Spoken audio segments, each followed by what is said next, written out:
All right, people, you know that sound. It is the Unfiltered Band. Means another episode of Unfiltered coming your way here and now. Here we go indeed. Officially, it's to go down as episode number 114 of Unfiltered. It's an October Unfiltered, and it is live as we sit here every day throughout the World Series to the conclusion of the 2022 season.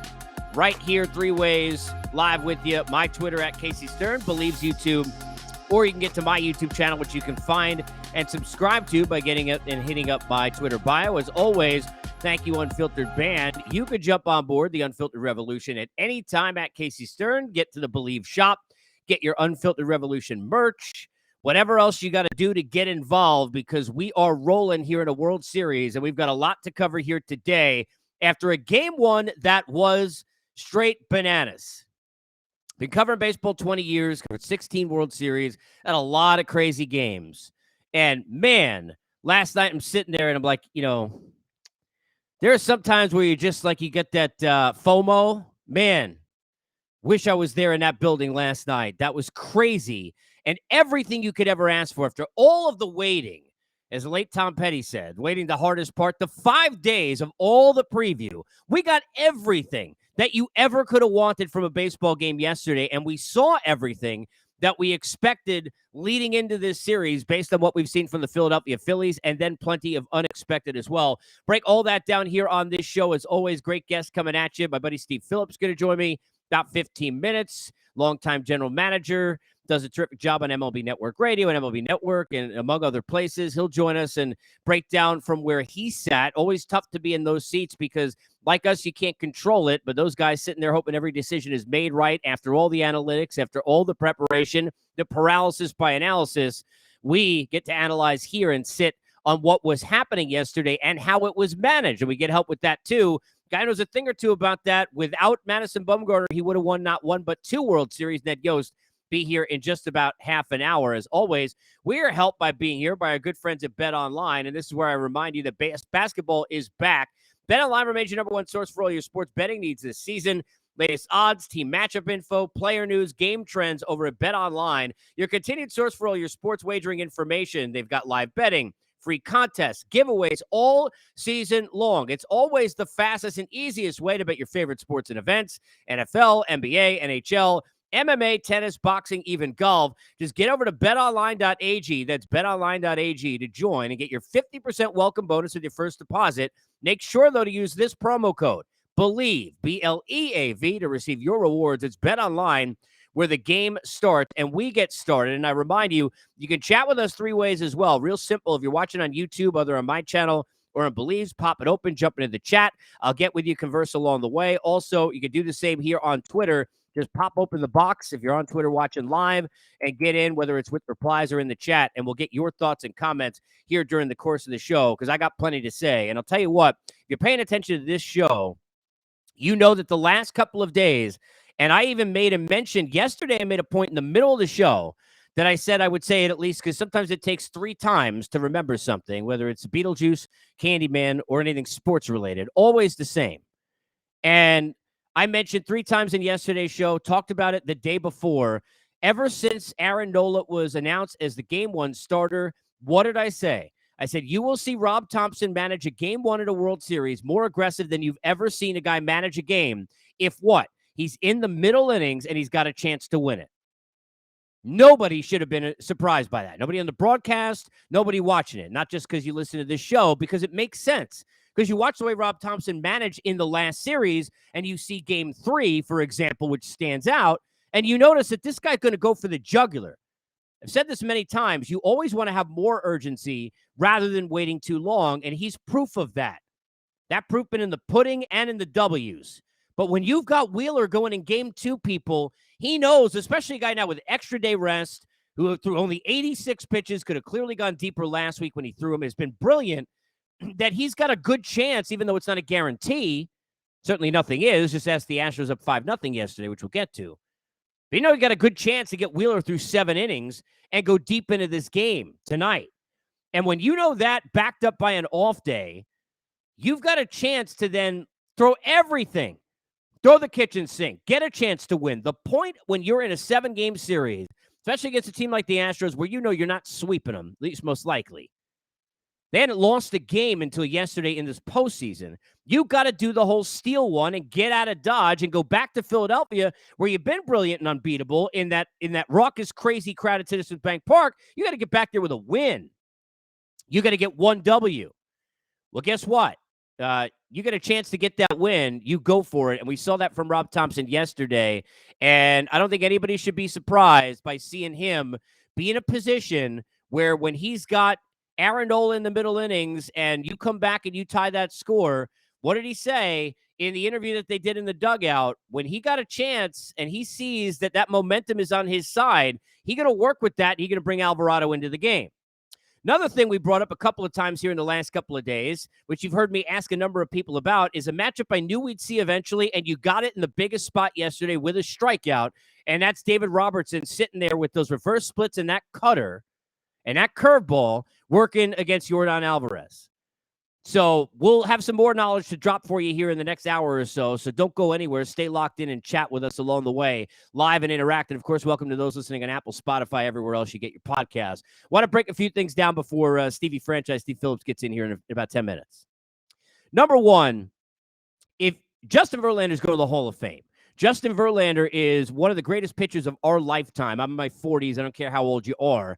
That's just the way it is. What Justin Verlander's done this year and what will be a Cy Young season for him at this age, after that injury where he could have literally exit stage left, forget about can you come back? Why would you at this age when you got everything you did in your career? You put together a Hall of Fame resume. You got Cy Youngs. You got World Series. You got Kate Upton. No reason to do anything except just go away. But he wanted to come back, and he's had a remarkable season. What happened last night doesn't take that away, but here's what it does take away from. I don't care if you're a quarterback in the NFL and you got a great regular season ride and you got a great campaign in terms of putting together a career. If you can't get it done and you fail in the playoffs or you fail in a Super Bowl, and it's not because, hey, you threw 5 touchdowns, your defense gave up 6, but because you failed, you are looked at differently the rest of your life. If you're an NHL goaltender, nobody cares what you did in the regular season. Marty Brodeur, Patrick Waugh, all the guys you could think about in the last 3-4 decades, nobody cares who the hell they are. They don't get it done when it matters most and put a team on their back. Nobody cares about how many games the Golden State Warriors won the year they blew the 3-1 lead. People don't talk about just the amount of finals LeBron's in, but it's the championships he won. When you get to that stage, you got to get it done. And you add him to the list of Max Scherzer this year, certainly among others who we have seen fail, the Clayton Kershaws in spots that everybody gets on Clayton Kershaw for years. Let me tell you something, Justin Verlander has been way worse in the postseason than Clayton Kershaw ever was, because in Kershaw's spots, almost all of them, it was Don Mattingly 90% of the time, and then Dave Roberts, not having any bridge between him and Kenley Jansen, seeing the game too long. He giving you 5-6 brilliant innings, and then he should be out. Or it's a situation where he comes out of the bullpen in 2019 and with an inherited runner on, gets Adam Eaton as a pen guy, and you leave him in for some ungodly reason, which made no sense. And Rendon and Soto both hit him for home runs, and then also it's Clayton Kershaw's fault. This is not that way. This is Justin Verlander has had a ton of starts where he hasn't gotten it done. This is Justin Verlander has had a ton of opportunities where he has not gotten it done. And yesterday, when you got a 5-0 lead, and JB going to be the first one to tell you this, when you got a 5-0 lead and you are a pitcher of his ilk, that is like having a 4-touchdown lead with the 85 Bears defense. That's the way it should be looked at. You can't give up that lead. But he had help. I love Dusty Baker. Love him.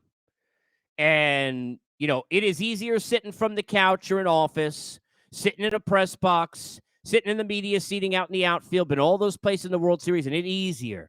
It's way easier than it is if you're there in that spotlight getting it done.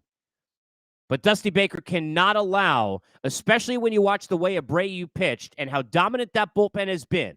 We're talking about a bullpen with, as good a pedigree coming in during the season, been even better in the postseason, sub-1 ERA as a staff.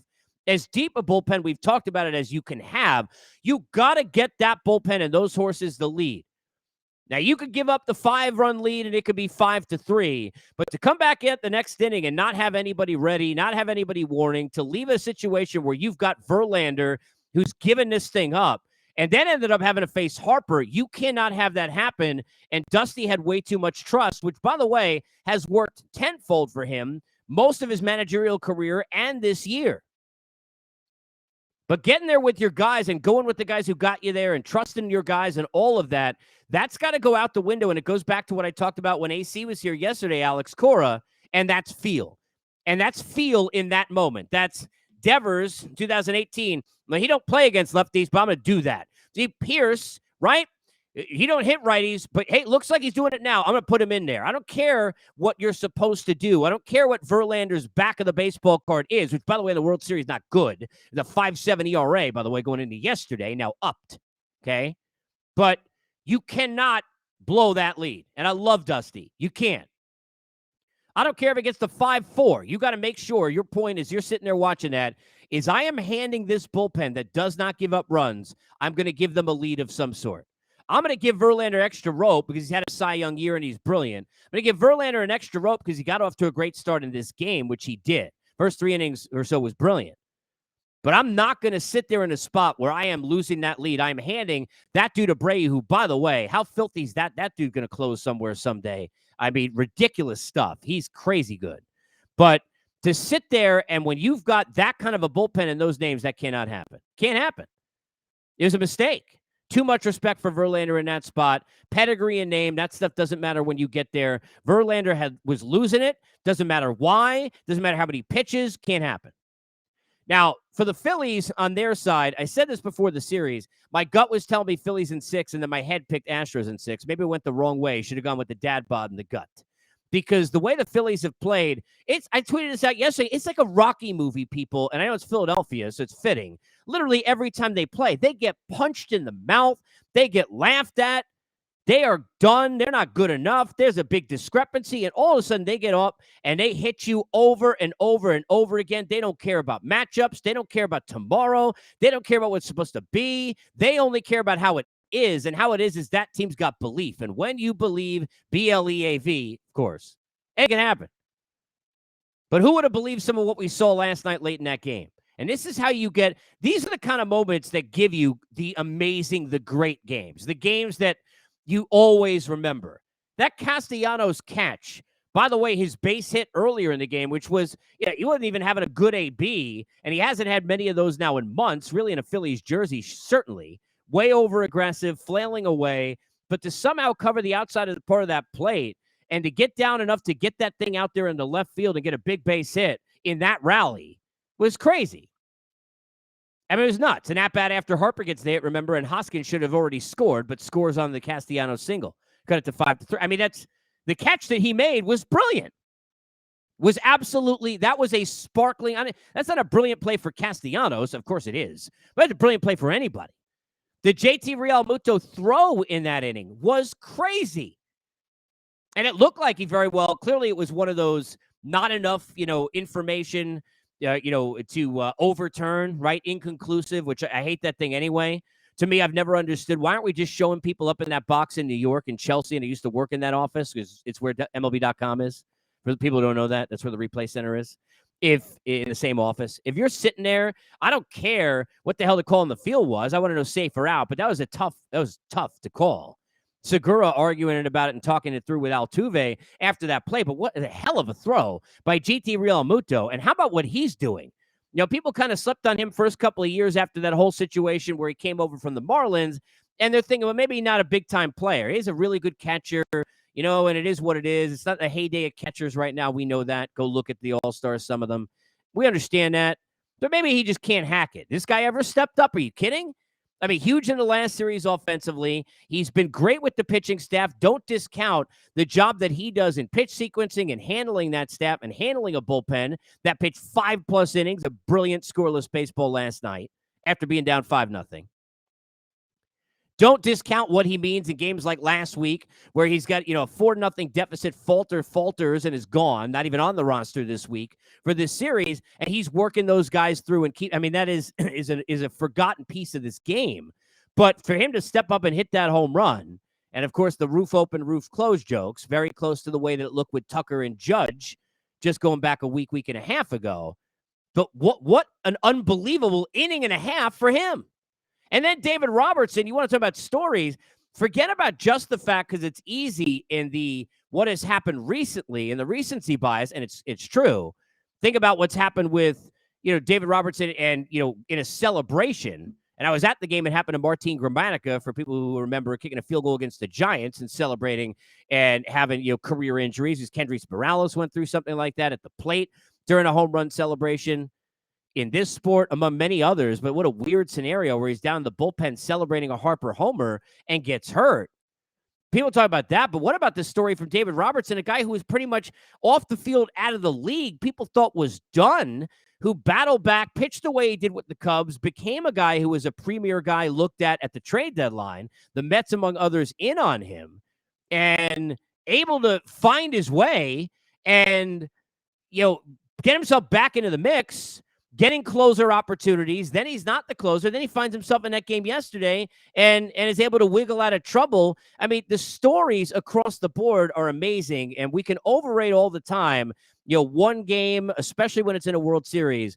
But there is the 5 days, it was worth the wait after what we saw last night, which was just, fantastic, brilliant baseball. I was getting a lot of crap from people this morning who are Met fans yelling at me because I was talking about how much fun the Phillies are to watch. But I'm sorry, that's just the reality. And we get to talk about that reality and much, much more with my guy, Steve Phillips, kind enough to join me here for a few in October Unfiltered. Stevie, appreciate you, buddy. How are you this morning?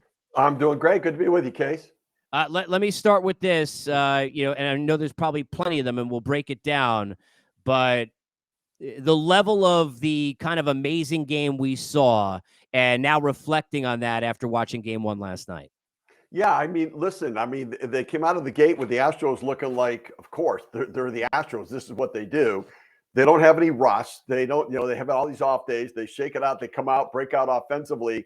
And I thought, because I've kind of thought that when you look at the rosters, the Astros on paper are much better than the Phillies. And, with that, when I make a prediction, I think, all right, well, that means 4 or 5 game series. It doesn't mean a longer series just because the Astros on paper, they're a better defensive team, better starting pitching, better bullpen, and at least as good an offense. And so, I kind of looked at it, but then the Phillies did what the Phillies do. They came storming back. They're a resilient team.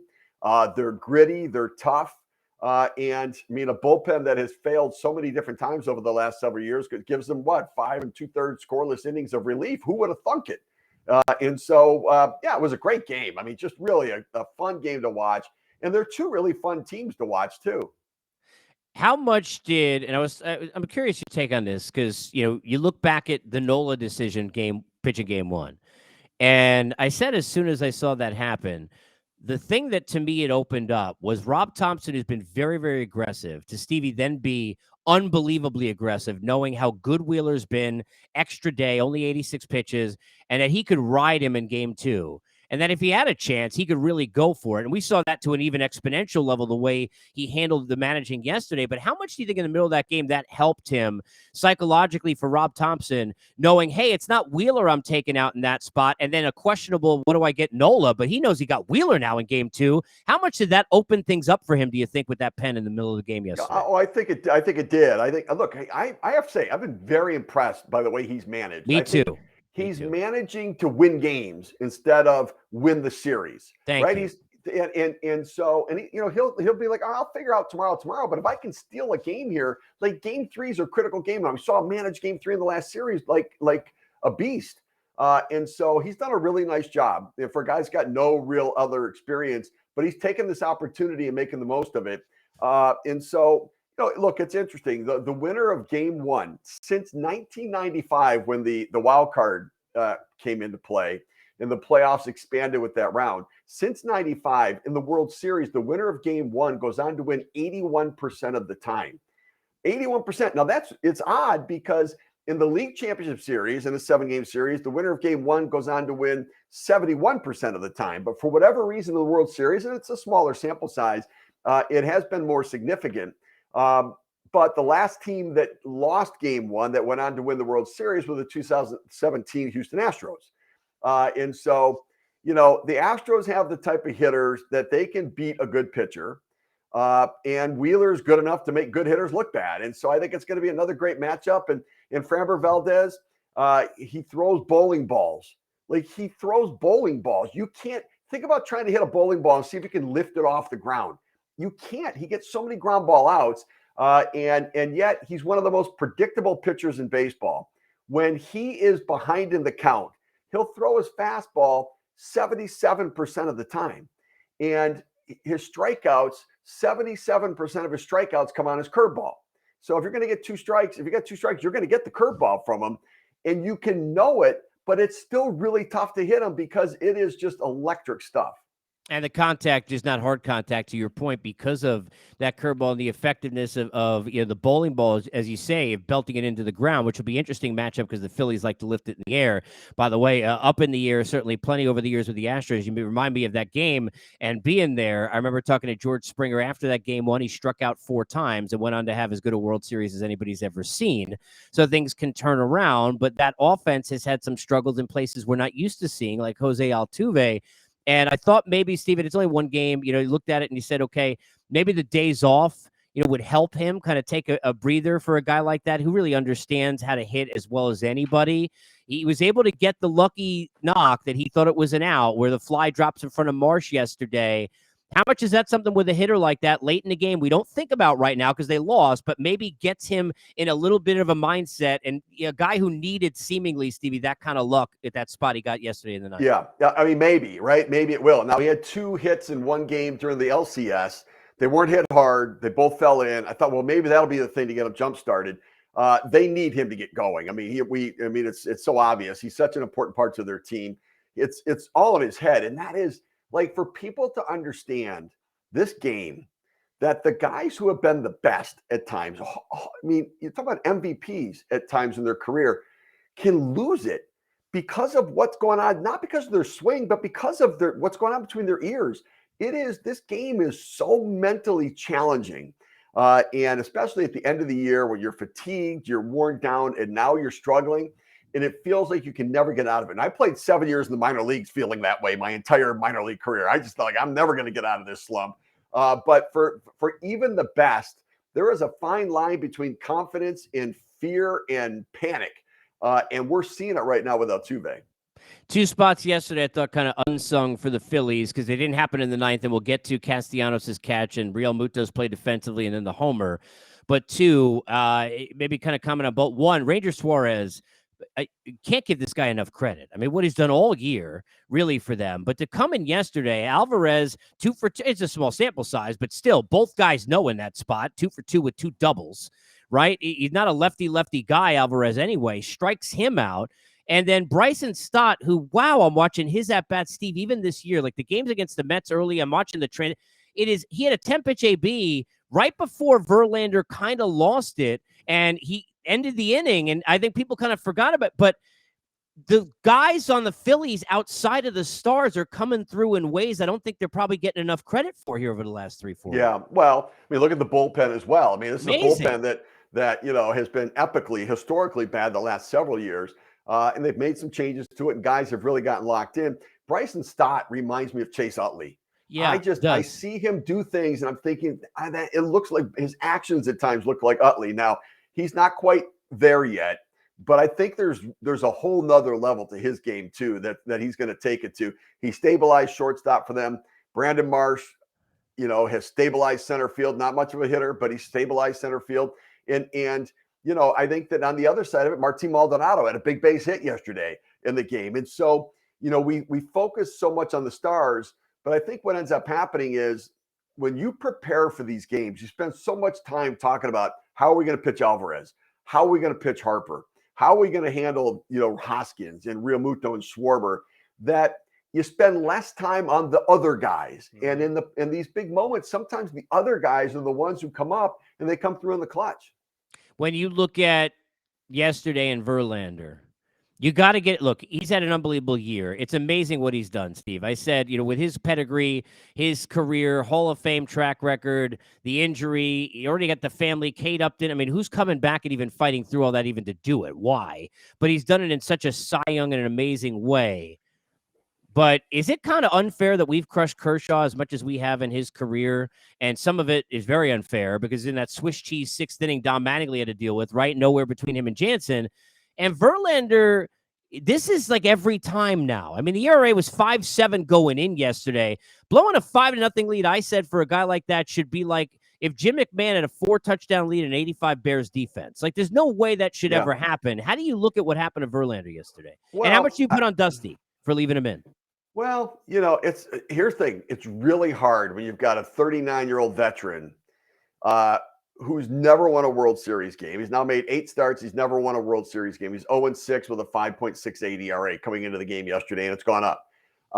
Yet in his other postseason starts, he's 15-5 with a 3.5 ERA. I mean, he's been great. And so, how do you know, right? How do you know? And so Dusty, in some ways, he got caught up a little bit in managing Verlander instead of managing the game.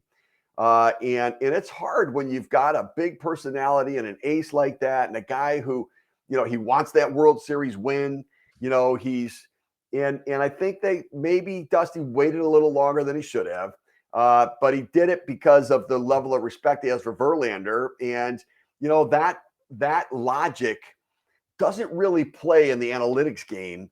And yet I understood what he did. And so, and ultimately they lost because they stopped hitting the Astros, right? Their offense shut down. I mean, you can't and Alvarez specifically, Steve. Right. Alvarez strikes out. Robertson strikes him out. Suarez in a big stop strikes him out. I mean, look, he's been great, but since game 1 of that Mariners series, he hadn't been there. Alvarez. Yeah, right. And so, this game is just amazing, right? The guy is all world in a series where he had like 7 2-out RBIs in the first round of the play, in their first round, in the wild card round. And the 5-1 game where he hit the double the opposite field, the 3-run homer to win it, all with 2 outs. You think, man, this guy is the best hitter in the world. But man, it can slip through your fingers. That ability to hit and recognize the pitch, and and it can be just one bad at bat. Like for Altuve, he swung at some bad pitches, and I know in his mind he thought, let me wait a little bit longer to see the ball. And when you do that, and with the leg kick like he has, you end up starting too late. Then you realize the ball's getting on you, so you rush your foot down and you rush your swing, and then you reach for the ball, and you're caught behind the fastball in front of the breaking ball. And then you think, oh, I've got to watch the ball a little bit more. And the reality is you got to start sooner. You've got to get that foot down earlier. You can't get your foot down too early, but you can get it down too late. When guys have those leg kicks, they've got to get the foot down. You cannot start your swing until the foot is on the ground. And so if you're behind every fastball, it's because you're not starting early enough and getting the foot on the ground to start your swing. And therefore you're playing catch up with everything. They know that, but it's the trust in your hands and all that goes on in it. And it's, that's why this is such a beautiful game. It's so unpredictable sometimes. And Steve, he's caught in between. I mean, really, as we say, in terms of Altuve, look, a lot of their guys, they didn't, beat the crap out of the ball in the Yankees series necessarily. I mean, they really didn't. So, you look at that offense, there's still a lot more for them to do. Wheeler is a hard guy to do it against. When you look at this matchup today, if you're sitting there and you're the Astros, what's the approach with Wheeler? And specifically, because I always feel like this is a great conversation that we always have with these starters that can really deal, who are red hot. Cliff Lee, I think of during those postseason runs, 2010, 2011. There was that whole, well, we're going to wait him out and try and run up his pitch count. And then you're 0-2, 0-2, 0-2 and forget it. Then he's throwing breakables. You're going to have a chance. Do you expect the Astros to try and ambush early in counts if they see a fastball and be aggressive with Wheeler, knowing the longer in at bat he gets you with his stuff, the more difficult it's going to be? Yeah, I do. I do anticipate that they're going to try to jump him early on the count. Look for a pitch. And look, it doesn't always have to be the fastball. It's the tendency. How has he faced you before? What is his percentage of using the slider versus the fastball? What's his general approach with you? And then sometimes you guess early and try to jump on and ambush that pitch to be able to try to do something to drive it. You can guess early and be wrong and still live to fight during the course of the at-bat.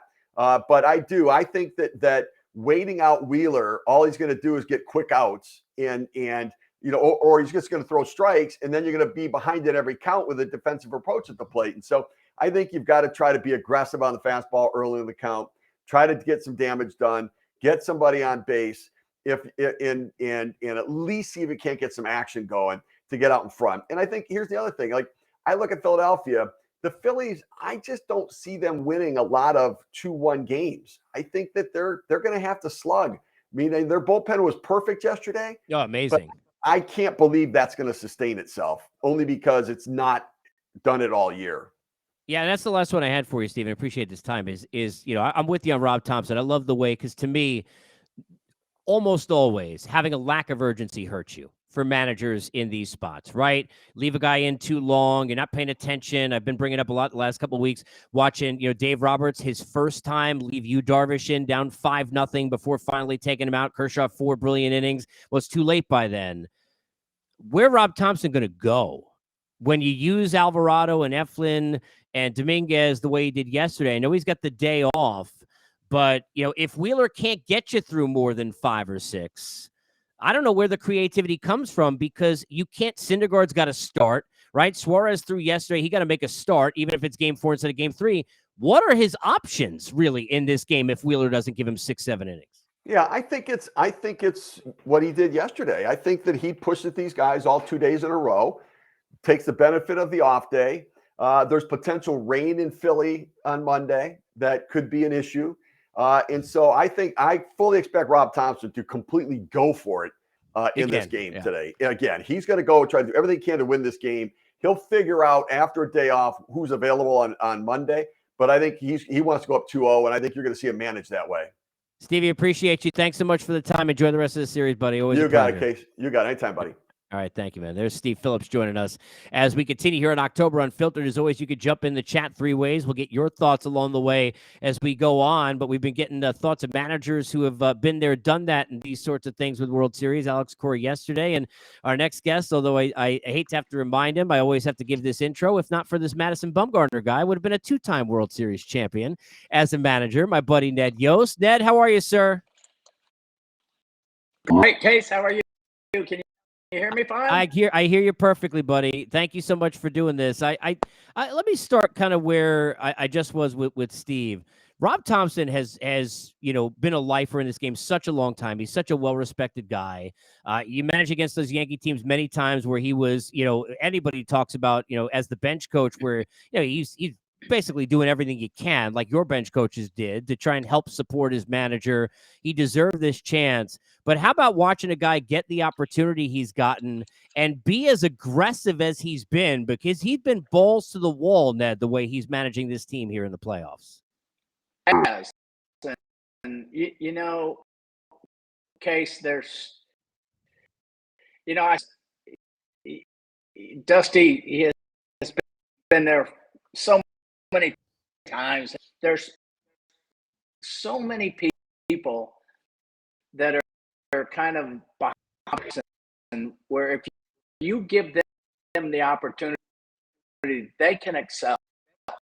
Really, I'm excited to see what happens the rest of this series and how he goes into this game tonight and how he goes further. Now, right before I came on, and I when we were in the playoffs, and think about bullpen usage.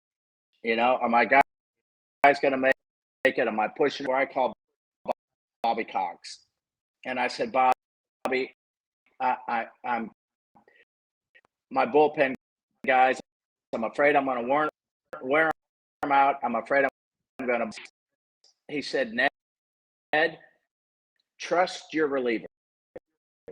If they 2 days in a row, if it's 3 days in a row, but that communication yesterday, that's a communication that starts generally trust there, where the pitchers know that they're going to give you everything with you, and you're going to be able to put your arm around them and thank them for that worn out.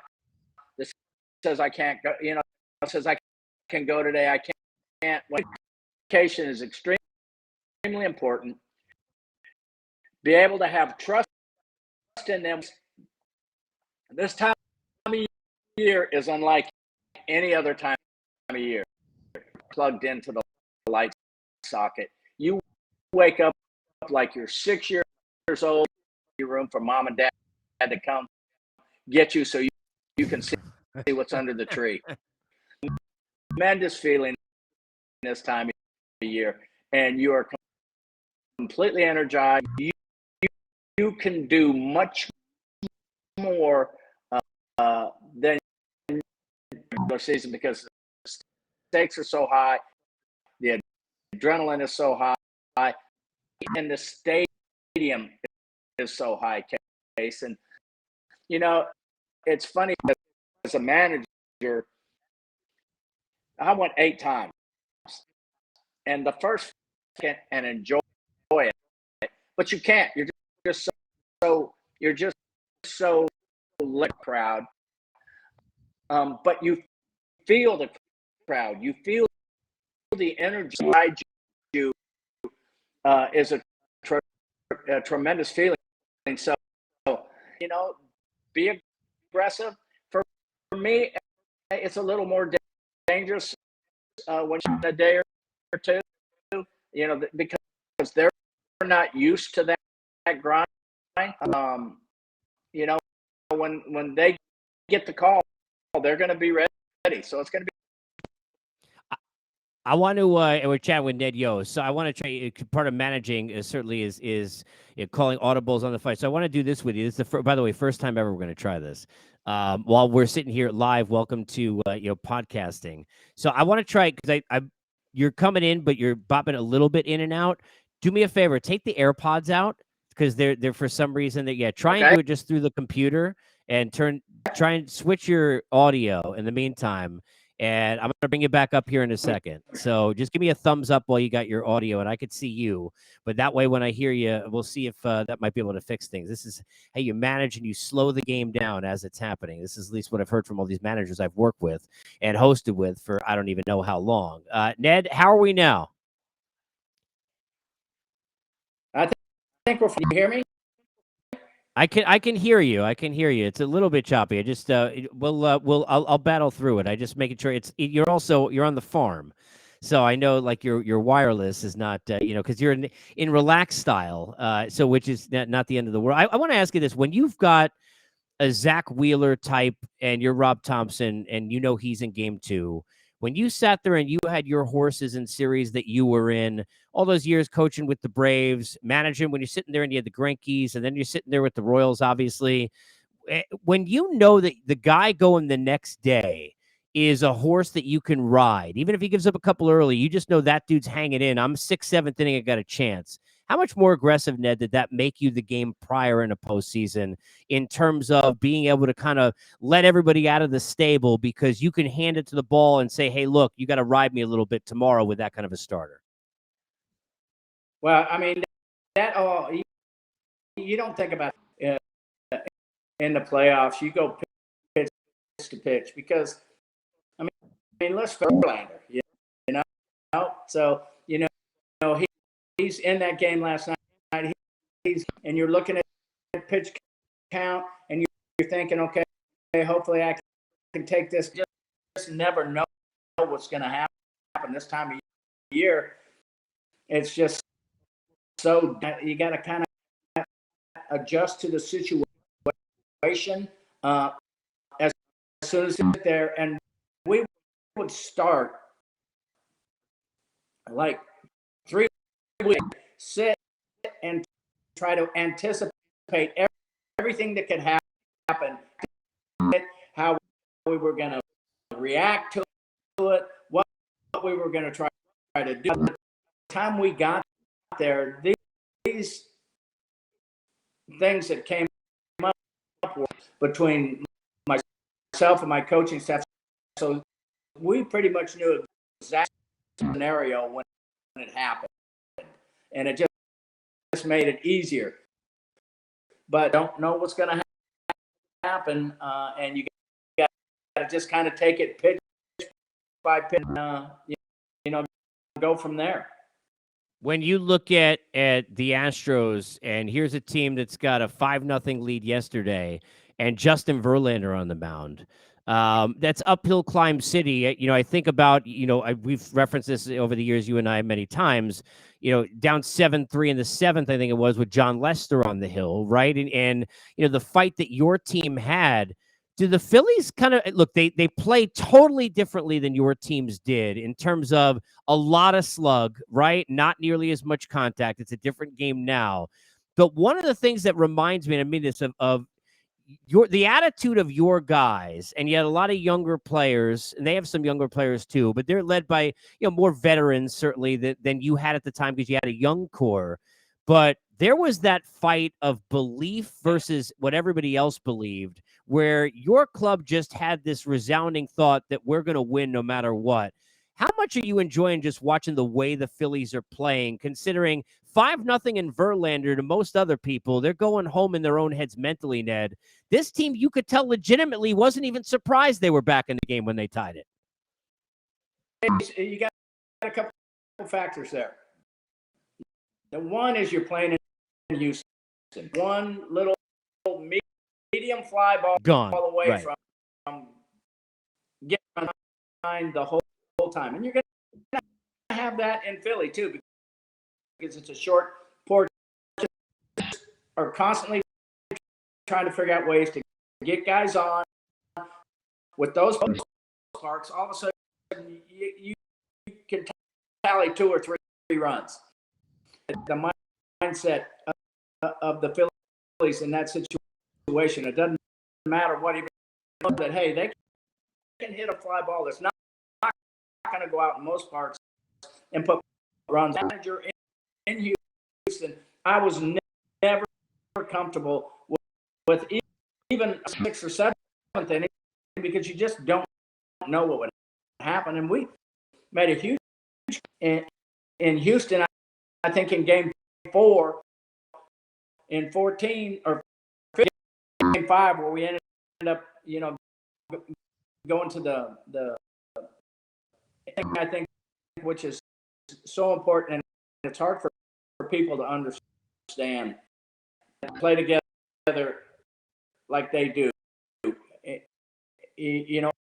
Over the course of the years, they're coming up. They're trying to fit in. They're trying to understand because they think that they're good. They think that they can win. It's a wild card game in 14 where our guys are to knowing in their heart that they could win. And that's now you can definitely tell that the Phillies, they scrap. Once that playoff started, and it might have been Game 1 against St. Louis, that they could win, to knowing that they could win. And they've run off. When you got a group of guys that know in their heart that they can win, they're going through it for the first time, they're going to be a major handful in that great club like the Houston Astros. Yeah, it makes a huge difference when you've got that collective belief. And to your point, the Phillies, last team to get into the postseason, they don't care. Weren't supposed to beat the Braves, who beat them up all year long in the last series. They don't seem to care about that. The last thing for you is when you sit there and you look at the Astros now, down 1-0 at home. We talk about, these must-win games. The Astros can go win. Look, they didn't lose a game before we got into last night's game, right, in the whole postseason. So we know that they can win in bunches. And they were the better team, clearly, in the regular season. They've got the better roster. They've got the pedigree, 6 continued LCSs. How much are managers and players feeling the pressure of being down 0-1 in a series, even though you need 4? Just going into this game, you get down early, all of a sudden we're down 1-0 and we're down early in Game 2. How much is that tangibly something that you feel being on that side? That game starts, you're feeling it. And you're constantly trying to put, I think, man, if we go down 2-0 today, we got to go to Philly. No, you got to stop to continue to continue mentally to stay. You freeze your mind up. They've got tremendous pitching. Houston does. Case, I'll give you a story. When we were playing the St. Louis Cardinals in the playoffs, and they beat us in St. Louis. They beat us in Game 4 to go up 3-1. Down the hall, you could hear the Cardinals. They got their music blaring. They're 3-1. We're 1 game away from elimination. And all of a sudden, we're sitting there, and the guy started looking around the room, and all of a sudden, next thing you know, there's 10 or 15 guys chuckling, and finally, Maddox, Glavine, and Smoltz the next 3 days, they don't have a chance. Game 7, big, but the pressure that they felt, they were to us like, oh man, we don't want to get to 3-3. Boom, they lose 3-3 runs in the first inning. But the pressure is there. But you got to continue those thoughts out, and you just got to go do what you've done all year long. Just don't worry about what you can't control. Play your hearts out, and Ned, appreciate you so much for doing this. I do. Enjoy the rest of the series and watch it at home and time with the family this weekend. And thanks so much for the spot this afternoon, my friend. Appreciate you. You know that. Thanks, Case. Thank you. There he is, one of the best people in the game and a good friend over the years, and we appreciate Ned Yost for hopping on board. Guy knows a thing or two, again, without that mad bum guy. Greatest performance I've ever seen in a postseason game by a pitcher in person. Would have been a 2-time World Series champ. And look, for Rob Thompson and for Dusty Baker, they've got different roads in what got them here. But Rob Thompson, a lifer in the game. He's been around it. He's been around winning for a long period of time, certainly was with the Yankees. And, he knows a thing or two about how it gets managed. He's seen it. Now, though, to be doing it as aggressively as he has, you got to give him a ton of credit. We love Ned, appreciate him. Of course, and for those who don't know, Ned joining me from, he is farm through and through. I don't even know how many godforsaken acres he's got, even though he lives only about an hour from me here in Georgia. But we'll have to we'll send him some better Wi-Fi for the next time. But we appreciate him, and thanks for bearing through some of the audio with that. And our thanks for Steve Phillips as well for joining us here on this show. Tomorrow, Mike Stanton coming up. We got Billy King coming up on Monday. Also, Gary Sheffield next week. We've got a lot of different guests that are coming. We'll get you posted on all of that. Of course, at Casey Stern on Twitter, where you could join the Unfiltered Revolution and become a part of October Unfiltered anytime during the show by chatting with us 3 ways. For example, as Charles does here, where he lets us know that he feels that we had a choke job from Justin Verlander. Look, choking to me, when you got a 5-0 lead and you're in the 3rd inning, I think he choked the lead away and blew that for sure. Look, the numbers are what they are. Verlander's been terrible in the World Series, but as Steve Phillips pointed out early in the show, he ironically been not great, but pretty decent the rest of the postseason when he's pitched. We never give credit, though. This is what I always say. It's like Steven Strasburg disappeared off the face of the earth, not healthy in years seemingly now. But go look at the numbers this guy was putting up in 2019. It is not easy to dominate in a postseason and in a World Series. We sometimes don't realize how much credit you should give the guys who do it. Because look what happened to Scherzer earlier this year in the postseason. We could say, okay, well, he was healthy with the oblique, and Verlander, well, he's still coming off an injury, and look how many innings he's pitched. We can give excuses for everything, but I go back to your Jim McMahon with a 5-touchdown lead in the 85 Bears defense. If I'm telling you you're Dusty Baker with a 5-0 lead and Verlander on the hill, and that bullpen, you can't blow that as a team. That team blew that lead. That team choked the game away. And I love Dusty, but you can't be given there in that spot, giving up that lead without handing that ball to Abreu and company with a lead. You got to put that in your favor. And now all the pressure is sitting there on Houston because you got Zach Wheeler sitting there in game 2. And look, I love Framber Valdez. He's arguably the most underrated player this year in the American League. Led it in innings. He's going to get some top 5 Cy Young votes, even though he'll be among others to lose to Verlander, who's going to win it. But he's been brilliant at all the quality starts, broke the record. He keeping you in games. Even the game against the Yankees, so impressive a week or so ago, whenever it was, where with the bad PFP and the 2 errors on 1 play, gives up 3 runs, but keeps you in the game, gives you a chance to win. That's easy for us to say, not easy to do. He's been brilliant. But Zach Wheeler, that guy's a dude right now. And you're Rob Thompson. I'm with Steve Phillips. He don't care about anything right now. He going for it. I love the way he's managing. I love, I mean, again, it's like the team plays. It's like I put it in Twitter. I mean, look, I hope this doesn't make it PG-13. All balls. That's the way Philly's playing. They don't care. They don't give a crap what the hell they're supposed to do or not do. Alec Bohm making a beautiful defensive play yesterday in a big spot. Castellanos with a beautiful defensive diving catch in a 9th inning of a game yesterday. Not a good outfielder. Been terrible most of the last few months. Unlike Juan Soto, didn't get a Gold Glove candidacy, and that's another thing. But the stories in the bullpen, Ranger Suarez, again, Yordan Alvarez, we've been talking a lot about Altuve, and I get it, because clearly, right now, the hidden story, and it's amazing how things change in the postseason, right? Like the Astros hadn't lost a freaking game the whole time until yesterday, and we're talking about all the great things that they have, and they still very well could win this series, and they could win it in 5 games.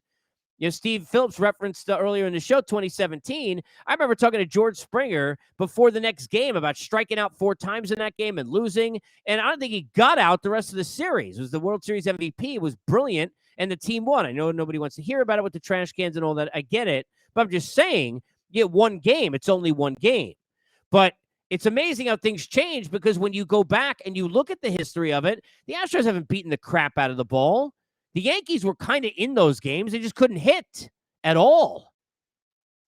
They got timely hits, the timely home run from McCormick after the error and the ball that dropped between Bader and Judge. They got the timely home run from Bregman on a pitch that Severino didn't get in enough. They had some big hits, but they didn't beat the crap out of the ball. Yesterday, Tucker, terrific, not once but twice, but Alvarez got struck out in a big spot by Suarez, who was 2 for 2 and 2 doubles off of in his career, who came out of the pen. He's not a bullpen arm anymore, used to be, as a starter for them. And then you get later in the game, Robertson struck him out.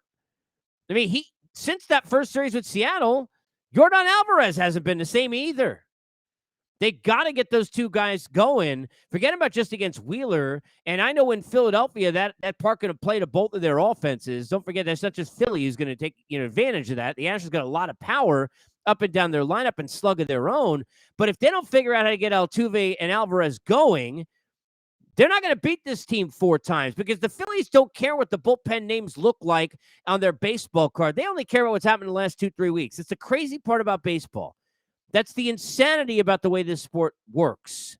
It's why you can have a Cardinal team in 2006 win 83 games in a regular season in a terrible division in the NL Central, where everybody else under 500, they're underdogs every series. And regardless of Andy Chavez and the strength to be here, it's the Cardinals who were there with Anthony Reyes in a World Series of all people starting game 1 and David Eckstein winning a World Series MVP. It is about, what teams do during that stretch. An unbeatable Yankee team that Brasso, who sent Chapman and company home with the Rays, and they end up, who knows if Snell's still in the game, and Turner would have been gone for game 7. Who knows what would have happened if there was a game 7? Don't know.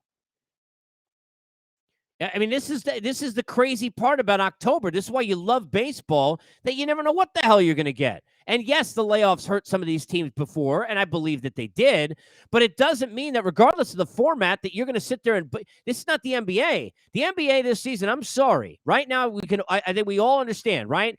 It's either going to be the Bucks, the Warriors, the Clippers, the Suns. You want to give me like one of the Nets? I mean, if somehow they come together, will give me one other team? There's like 5 teams that possibly can win the championship, and the year is 5 games into the season. You already know that in the NBA, we're 5 games into the year, that there's only 5-6 teams that could win. It's like that every single year in the NBA. And I love basketball, and I love the NBA covering it, right? But it's just the way it is. The NFL, it's like, okay, the Giants and the Jets are like, what are they playing, this Super Bowl? I mean, who knows? You can't figure it out this year, but normally you can kind of peg what's going to happen. Which 4 or 5 teams got a shot? Baseball, not that way. You got a team that sneaks in the back door, barely got in. People thought the Brewers would beat them out. They find their way in a series against the Cardinals. Nobody picked them. A series against the Braves. Nobody picked them. And a series that they sit here, and even though my gut said, and I said it on this show on Monday, my gut said Phillies in 6, I still didn't have the balls to pick them. And took the Astros in 6. That's what they're using. That's that fuel that they have. But that's why they don't care. The crazy part is they didn't like luck themselves. That's why Verlander choked. It's I hate that the choke thing sometimes because it's like, with the Mets this year with the division, they choked opportunities certainly against the Cubs and teams like that. But the Braves took that division over 4 months from them. The Phillies they took game 1 back. Now, Dusty should have had Verlander out, should have gone to the bullpen earlier. Yes. Their big bats didn't come through. You had an accidental, pop fly single in front of Marsh from Altuve. You got nothing out of Alvarez. You're waiting for Tucker to come up as the big bat. That's not the way it's supposed to be. He ain't 5th in the lineup. They didn't get the big at-bats. Pena was in a big spot, didn't get it done this time, and the Phillies got the outs. They got the outs in that bullpen. Ranger Suarez got the outs. Alvarado got the outs. Eflin got the outs. Dominguez got the outs, and David Robertson got the outs. Who the hell would have ever thought that? The Phillies bullpen was a disaster over like a 4-year period. They were a mockery. They can't play defense. They can't pitch in the bullpen. Now, all of a sudden, they're brilliant in the bullpen. They're playing brilliant defense. Dogs and cats living together, mass hysteria. Seinfeld will have a chicken salad instead of a tuna in the Even Steven episode. We are living in crazy town. But now Zach Wheeler on the hill, not crazy town. Zach Wheeler's a dude. Framber Valdez is great. Right now in a matchup with Wheeler on paper, you're taking Wheeler. He's been unhittable. If he pitches that way in game 2, who knows? Then you're going back to Philadelphia where it's like, I don't know, but could they hit Javier McCullers? Sure they can. You got to put yourself in a position to have a chance to win a series. And after game 1, after a wild, crazy game it was, the Phillies are in position now to do some damage. This is a spot where Wheeler gets a lead 2-0, and you're sitting there, and you got Wheeler on the hill, and he threw 3 scoreless. You're in the 4th inning. You're an Astro fan saying, are we going home again? You're a Dusty Baker fan saying, is this going to happen to him again? That's how quick, after not losing the whole postseason, it changes like this. Go back to, I posted on Twitter a video. I think it's the day before the postseason started. It was like a minute and a half. And the whole thing was about what I have learned most about covering the postseason is we don't remember until it happens every year just how fast these things happen. The Dodgers are in a record season and everything's amazing. Then 3-4 days, you're gone. That's it. It's over. That fast. 5-0 lead with Verlander and an Astro team that hadn't lost a game in the whole stinking postseason. Now we're sitting here less than 24 hours later. And let me tell you something. 24 hours later, Wheeler's sitting there up 3-0 in the 6th inning. Every Astro fan in the world thinking we're going home in 5 games. Phillies all of a sudden turn the tide quick, become the favorites in your DraftKings odds or wherever, right? Bet online, of course. That's just the way it is. Things to watch tonight. Early in this game, Altuve, can he get going? Can he use, Steve brought up the point, he's right. At a 2-hit game in the Yankee series, thought maybe that's where he bounces back. He doesn't. A lot of times with hitters, talking to them over the years, people, because it's all about psyche. It's why, why do Wade Boggs eat chicken, every day or whatever the routine was. These guys are creatures of unbelievable habit, baseball players, right? They're crazy in all that. But here's Altuve, who thought he was out, was pissed off at himself because he popped up. Marsh playing too deep, drops in front of him, gets a base hit. And it doesn't end up the way he wants, but does that now lead to now in the first step out of this game where he's feeling a little bit better? Was it a sigh of relief of some sort? I don't know. They lost the game. Certainly it's not going to feel that way, but they need something, anything to get him going. They need Joe Boo in a locker. It doesn't matter what you got. Something to get you going. Alvarez, what kind of at-bats do we see? Continue to follow the matchups. I said this before the series all week long, that you're going to see David Robertson in a lot of spots against Alvarez. And even though yesterday he ended up being in that spot because he was in the 9th inning, he struck him out. You know what happens when you do that in a small sample size series like this? All of a sudden, Rob Thompson saying, okay, well, if I use Alvarado in today's game in the 6th, 7th inning, right? And in the 8th inning, here comes the spot with Alvarez, and I only want to use Dominguez for one, Robertson may be the guy who faces him. Because with that matchup and that cutter and that curveball, and you saw it yesterday play out in that at-bat, we broke it down with Anthony Recker yesterday. I've been talking about that all week, that's a matchup that you could see. But the Astros got to get those bats going. Valdez going to keep you in the game. I mean, even though the defense on his own part and his own mistakes put him in a 3-0 hole in the last time we saw him in that series against the Yankees, and he kept him in it. I mean, even if he goes up too early, because the Phillies going to find their way to homer in this game. They seem to do it every day, at least once. He's going to stay and keep you in there. Wheeler going to keep you in there. This isn't going to be, and now who knows, maybe it ends up this way, because, certainly – you would predominantly think that tonight's going to be a night where he's 6th, 7th inning. Both those starters could very well be in the game. Valdez just throws. I mean, he throws innings. But Dusty cannot. I don't care if Valdez has thrown 5,000 innings this year. I don't care that he's got enough quality starts to keep himself busy. It's longer than a CVS receipt. I don't care. If you're Dusty Baker tonight, Valdez looks shaky in the 4th, I'll bring you in the game or wherever you're going. You got to you can't be down 0-2. You got to be urgent. You cannot sit there. And I agree with what Steve Phillips said, just to close here. I agree with what he said. And I said this at the outset of the show. If you missed it, then go back, Apple, Spotify, podcasts, everywhere you get them. And you can listen to all of our episodes. But of course, go back to what I was saying with this.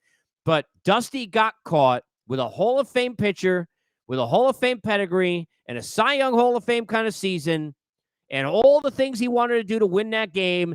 He wanted to get a World Series win he hasn't gotten. Dusty knows that. Dusty's a player. Dusty feels for his players. He feels he's like a father in there. He felt all that, and he managed Justin Verlander yesterday instead of managing the team in that spot. He managed the Hall of Famer instead of managing the team. Because 5-3 I had no problem with. The start at bat, they don't get closer, you come back. When you can get to 5-5 and have to face Bryce Harper and be in all of that, that can't happen. You got to at some point say, okay, well, it doesn't make sense. And I get it. He had 3 great innings. Like, how the hell did that happen? Well, the same way that sometimes pitchers have rough starts and they snap in, it could snap out of whack. It doesn't matter how. Is it innings on the year? Is he tired? Is it just they were getting to him? I don't think he choked necessarily. I know people are going to go there, ERA north of 6 now in a World Series. But whatever the hell the reasoning is, you got to get him out of the game. You can't sit there and watch it happen. And he got caught watching a Hall of Famer and managing a Hall of Famer and that pedigree instead of that team yesterday. Doesn't mean they would have won the game anyway. Who knows? But I'd rather hand Abreu a lead 5-4 than tied. And that's the mistake that he made. Don't make a mistake here. Be with us tomorrow, 12 o'clock Eastern time. Mike Stanton will join me. We'll break down a number of things on this show, including everything that happens at Game 2, looking ahead on the flights. Were they happy? Were they not? For which side and what happened? Getting into Game 3. And we got a lot coming as we'll continue every day, noon Eastern, live with you on the YouTube channel for me, which you can subscribe, in the Twitter at Casey Stern, the YouTube for Believe, BLEAV, and, of course, anywhere you get your podcast, Apple, Spotify, and everywhere else.